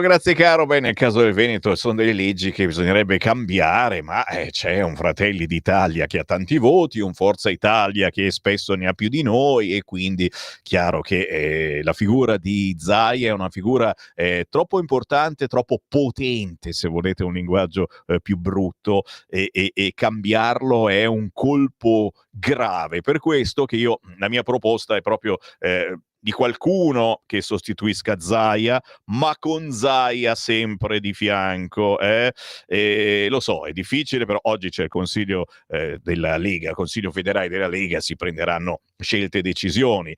Chiunque ma non Tosi, scrive qualcuno, cioè, non fate gli spiritosi, perché Tosi l'ha detto comunque, che chiunque si presenti per la Regione Veneto vince nel centrodestra. Con queste frasi normalmente perdiamo. Fabio, buongiorno Sammy, dai, facciamo un po' di populismo con Biancalani. Visto che Tajani andrà al convegno di Sant'Egidio con i Boy Scout a Verona, si sa mai che ce li togliamo dalle palle.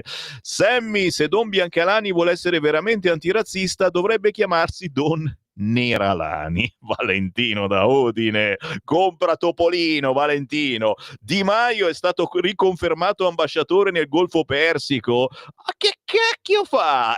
I nostri soldi, Graziella, sono quelle robe che ti fanno rimanere a bocca aperta, però vuol dire che qualcuno lo ha visto lavorare, capito? E questa è una notizia. 0292947222. Pronto? Buongiorno. Ciao Sammy, buongiorno, sono Mario, buongiorno a tutti. Vai. Ma volevo dirti due cose. Una cosa per quanto riguarda i treni, cose così, io non me ne intendo, però un ministro non è che dei trasporti non è che può fare, io al limite posso fare con i camion, non è che può fare il camionista, quello che guida il treno, quello dovrebbe amministrare, e secondo me come persona per le infrastrutture, che cosa, perlomeno uno che ci mette la testa, secondo me, e prova a vedere di migliorare. C'è anche da dire che se noi abbiamo gente che dà i soldi ai notava e cose che non si può fare, come vuoi fare? Se una parte della politica è contro e quell'altra è, cioè tu capisci che non si riuscirà mai a fare niente. Purtroppo è così. L'altra cosa è insegnare il latino nelle scuole. Secondo me è giusto, però io so, perché me l'hanno detto, si sente, insomma, che ci sono delle classi dove il 60% sono extracomunitari, che non sanno l'italiano, poveri cristi. Cioè, come facciamo a insegnare il latino a uno che non riesco neanche a comunicare con lui? Io questo non riesco a capirlo. Ciao Sammy, buona giornata. Grazie caro.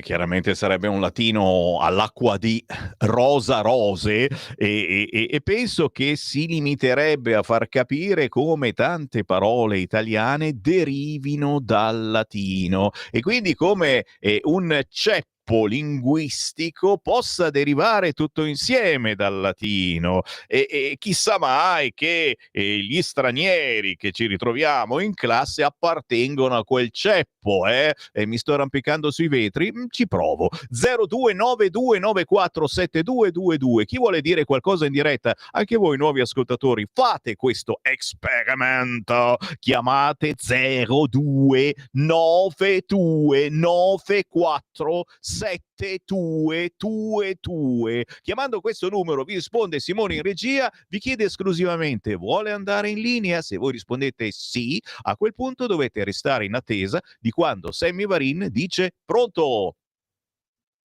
Ah, ecco, non c'era nessuno e quindi c'è poco da rimanere in attesa. Ma Renzi, con solo i voti dei suoi familiari, rompe ancora i coglioni. Non doveva lasciare la Poli di Pietro, non essere volgare. E a Renzi gli rimane soltanto questo, ragazzi, e lasciatelo parlare. I comunisti stanno facendo di tutto, come hanno sempre fatto, per sabotare questo governo. È talmente evidente da essere imbarazzante. Un messaggio audio al 0292947222. C'è qualcuno in linea? Adesso lo sentiamo. No, stavo cercando di scaricare l'audio, ma questo ascoltatore, che deve essere Ambrogio, no, un altro, non si riesce a scaricare l'audio. Allora intanto ne leggo un altro. I nazisti fucilavano 10 persone per ogni loro caduto. Gli israeliani devono liberare centinaia di persone, compresi i terroristi all'ergastolo, come già successo, per avere libere quelli che hanno sequestrato ad ottobre ancora vivi, dopo loro torture e violenze. E poi i sinistri protestano. Mi auguro che ne valga la pena, ma temo di no. I capi di Hamas erano stati liberati a loro volta. E ancora, capiamo perché i terroristi di Gaza festeggiano. Passa Hamas come liberatore di prigionieri in Israele ai prossimi loro sequestri. E infine, il governo italiano è d'accordo per Di Maio sino al 2027? Altra bella dimostrazione di palle meloniane, la più potente d'Europa. No, non scherzare, Maurizio, ma cosa si poteva fare? In un momento del genere dicevi no, non va bene che Di Maio rappresenti l'Italia nei paesi del Golfo, non si poteva. Un'altra telefonata, pronto? Pronto? Ciao. Buongiorno. Buongiorno. Buongiorno. Allora, io sono d'accordo con il radioascoltatore di prima che diceva sui treni. Io l'ho detto già fin per il momento del chiodo fisso, che sono dei sabotaggi, perché non è possibile in modo che così riescono la sinistra, eccetera, riescono a scaricare tutto su Salvini, e fa molto bene ad analizzare chi sono i responsabili del funzionamento di questi treni e se è il caso proprio di possono fare altro, facciano altro, questo è il punto. Poi per quanto riguarda il Veneto, se posso ancora dire la mia, come no? Allora sicuramente se non vogliono fare il terzo mandato, che si sono intestati perché lo sappiamo, allora però deve andare uno della Lega. Io vedrei molto bene decisa, eccetera, la Cisinta, anche se in europarlamentare può lasciare il posto a un altro leghista. Comunque perché dico questo?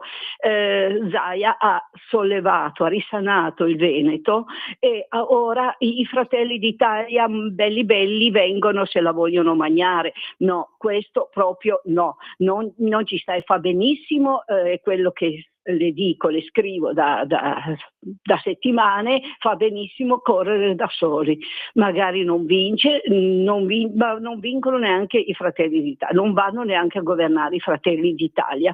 Grazie di tutto, grazie di esistere. Grazie a voi che esistete, che ci ascoltate e che molti di voi anche ci aiutano attraverso il conto corrente postale 37671294 per sostenere la redazione di Radio Libertà, o sul sito radiolibertà.net cliccando abbonati, sostienici, ci potete fare un versamento con la vostra carta di credito o carta postale anche di soli 5 euro per dire vi ascolto, vi apprezzo, o magari non vi apprezzo apprezzo neanche tantissimo, ma è importante che ci siate. L'80% che ha paura di Trump è stato vaccinato, sono sempre quelli che credono a quello che dice la TV. Ormai l'abbiamo capito tutti che il PD è un partito di nemici dell'Italia. Per un po' va bene la contestazione di sinistra, ma poi quando è troppo, è troppo. E ancora, siamo sotto invasione dei barbari, come al tempo degli Unni, che hanno distrutto l'impero romano. La storia si ripete. E ancora, Gasparri e Tajani non hanno mai fatto un tubo nella loro vita, parassiti del potere ad interim. Forza Italia sta lavorando per fare cadere il governo. Oh là là! Ma con cosa avete fatto colazione quest'oggi? Pronto? Caduta. Ciao Sammy, sono in tanti ad ascoltarti, lo dimostra il fatto che sei stato il primo dopo Capodanno a usare il termine Taharrush Gamea e il versamento di 5 euro, lo stanno usando anche importanti organizzazioni benefiche, te lo meriti. Grande Sammy, grande Mario, sei gentile. Taharrush Gamea, lo diciamo da anni, signori. Ma i ben pensanti, giornalisti, professionisti, of course, avevano paura a nominare, avevano paura di sbagliare pronuncia, pronunciate insieme. Taharrush Gamea, questo glielo fa drizzare le orecchie e le antenne agli amici neri. Ma guarda che schifo, che vomito, mi viene da vomitare, soprattutto perché girano in rete e anche in TV intervista a persone che ne parlano come fosse una cosa normale. È normale tutto questo. E questi vanno rimandati al loro paese. Remigrazione si chiama. Remigrazione. Chi c'è in linea? Pronto? Pronto, buongiorno dal Veneto. Prego. Una bella giornata oggi. A proposito di Taharrush Gamea, sai, propongo che alle perpetue che spesso bivaccano su Rete 4 in trasmissioni che fanno venire proprio la pietà, ecco, glielo facciano a loro, a quelle perpetue lì, il Taharrush Gamea. Comunque non è questo il motivo del mio intervento, è un altro, ovvero chi tocca l'amministrazione veneta rischia di rimanere fulminato. Ecco, lo capiscano bene gli interlocutori. Chi tocca, non l'uomo, perché gli uomini si possono cambiare. Chi tocca l'amministrazione veneta, efficiente, puntuale e non dispersiva in termini finanziari, rischia di rimanere fulminato. E poi un suggerimento alla compagine del centrodestra, ovvero non lasciate sempre che siano i sinistrati a fare il richiamo al governo di venire in Parlamento per ogni cosa, a rispondere. Bene, occupiamo noi le sedi parlamentari con le richieste di intervento del governo su questioni che hanno saputo risolvere a beneficio del paese. Così avranno meno spazio questi sinistrati per andare a prendere per il collo o per la cravatta i componenti del governo e trascinarli in Parlamento e quindi disperdere ulteriore tempo, e così non sono più impegnati a svolgere il loro lavoro. Questa è una tattica politica che va inoltrata, insomma. Grazie Sammy. Grazie. Io invece farei una bella manifestazioncina sotto il Senato, sotto la Camera, tutti quanti indossando il chiodo. Il giubbotto in pelle alla Fonzi, ok? Tutti con il chiodo, per rompere le palle a sta gente che continua imperturbabile a menare il torrone a Matteo Salvini, quando sanno benissimo che questi sono i disastri di decenni e decenni in cui non si è fatto assolutamente nulla. Leggete le interviste dell'ex ministro alle infrastrutture Lunardi quest'oggi, signori, è così. Non si è lavorato per decenni. Adesso qualcuno dirà, vedrete la prossima dichiarazione della Schlein, dirà ma li hanno fatto lavorare troppo, li hanno fatti lavorare troppo e per quello troppo lavoro di colpo, usciranno i sindacati, cioè Antonio, qualcuno glielo dice a Tosi che il Mose è ultimato e non ci sono più mancette? No, ve l'ho detto, la soluzione per me, una figura che dia fiducia dopo Zaia, che non si può più ricandidare se non si fa una legge ad hoc, e quindi una figura con di fianco Luca Zaia, e quindi che si possa perpetuare ciò che il Veneto ha fatto di buono tutto finora, e con di fianco ancora la figura di Luca Zaia, quindi che possa dare fiducia all'elettore. Io vedrei una roba del genere, ma sapete, insomma, sono proposte. Questa radio è anche un bel pensatoio, è bello pensare. Sammy, non capisco perché la sinistra e molti nostri alleati non la vogliono, forse perché non sanno amministrare, hanno paura di confrontarsi con chi lo sa fare. Addio alla loro poltrona. Devo preparare i mitici gadget con la portata a Pontida, è vero Marco Grimoldi, l'ideatore dei gadget di Radio Libertà. Sì, un po' di colla effettivamente non ci starebbe male sulla poltrona. Vai con le telefonate, Simone. 0292947222. C'è una chiamata in attesa, eccola qua, sento le musichette, c'è Simone che suona, che è un musicista. Pronto? Pronto, sono io. Ciao, sei tu. Ciao Sammy. Dunque, ascolta un po', io credo che se uno non ha il cervello all'ammasso, oppure c'ha un cervello nuovo in prova, non può sostenere che c'è un boicottaggio sulle ferrovie, perché prima i comunisti mangiavano i bambini e adesso boicottano le ferrovie, siamo seri. È un tipo di propaganda che secondo me è controproducente. Si è rotto un pantografo di una locomotiva, lì c'è l'alta tensione, non è che uno sale su e trancia in cave, insomma siamo seri. Ma quello che volevo dire io è questo, tra l'altro avverto che i comunisti hanno finito di mangiare i bambini e quindi lasciamo perdere. Quello che volevo dire però è questo: la classe dominante, per difendere i suoi interessi, mette delle sanzioni alla Russia. Risultato è che la benzina stamattina sono passato dal distributore, è a 1,829.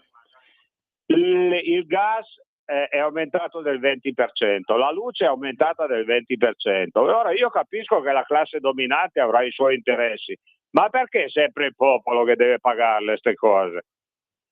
Bravo, almeno per i clienti vulnerabili queste cose andrebbero placate, ecco. E stiamo parlando molte volte del sesso degli angeli, è chiaro, questa è una radio che parla molto di politica, che poi è il futuro, però bisognerebbe stare anche pancia a terra. Per favore, capite una cosa, il problema non è il Veneto. In Veneto Zaia e la Lega vinceranno con o senza fratellastri e farsisti. Il problema è il dopo Fontana in Lombardia. La nostra linea del Piave non è il Veneto, è la Lombardia. La Lega non può perdere sul terzo mandato, per noi è vitale, scrive qualcuno. Io non prendo posizione, ma ricordo che a suo tempo il limite dei mandati era stato messo per evitare che taluni diventassero i padroni, a volte i padrini dell'istituzione che guidavano. Certo, non è il caso di Zaia. Chi c'è in linea? Pronto? Pronto, sono Giorgio da Monza. Prego.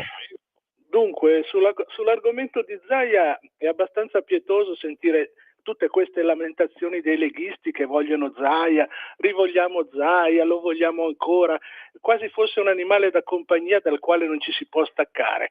Vi devo ricordare purtroppo che in democrazia contano i voti e attualmente la Lega anche in Veneto è estremamente debole. E perché è estremamente debole? Perché il mandato di Salvini, che era quello di portare la Lega al sud, è riuscito invece nell'operazione esattamente opposta e contraria, cioè portare Fratelli d'Italia al nord, quelli che una volta erano Alleanza Nazionale, che qualcuno chiamava anche Terronanza Nazionale. Adesso la Lega è lì debole e usa Zaia come usavano gli spagnoli e il Cid Campeador contro i Mori, e anche da cadavere riusciva a incutere timore. Però alla fin fine dove andiamo a finire? Questi qua hanno tutto il diritto di rivendicare un loro candidato, perché hanno i voti e noi non li abbiamo più. Quelle che erano delle roccaforti della Lega si sono liquefatte grazie a tutte le imbecillità che ha fatto Salvini dal 2019, cominciando a lasciare il governo, facendo il tremebondo durante tutto il periodo Covid nel quale la Costituzione è stata calpestata e i diritti della gente, e sono state fatte fallire centinaia di imprese. Certo che poi la gente va a votare anche quei deficienti di Fratelli d'Italia. Grazie caro, grazie caro. Proseguiamo con la salvinizzazione, grazie al nostro ascoltatore.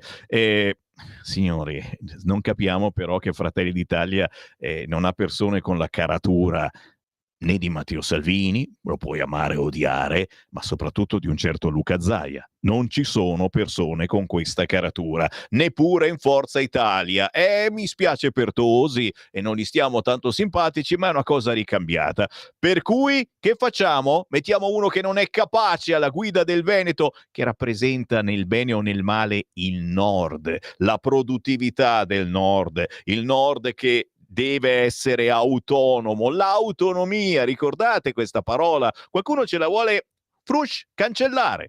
Abbiamo ancora una telefonata? No? Già, me ne devo andare, ho capito. Allora, l'ultimo messaggio, vediamo quale sarà. Rispondere a Vasco è come dare le perle ai porci. Sì, ancora oggi la mena su quelli che devono fumare lo spinello perché si stanno curando il cancro, eccetera. Condivido ogni parola di Lisetta. Chi non sa l'italiano delle elementari non può essere inserito nelle medie. Una disgrazia per il poveretto che non sa e per tutta la classe in cui si pretende di inserirlo. Qui mi fermo, Sammy Varini non fa che ringraziarvi per i tanti WhatsApp, dopo ve ne leggo ancora. Ritorno per il secondo tempo alle 11. Certo, ci sarà un Qui Parlamento con Erika Stefani, ci sarà anche il Focus Marche con Simona Lupini. Grazie a Simone, a più tardi.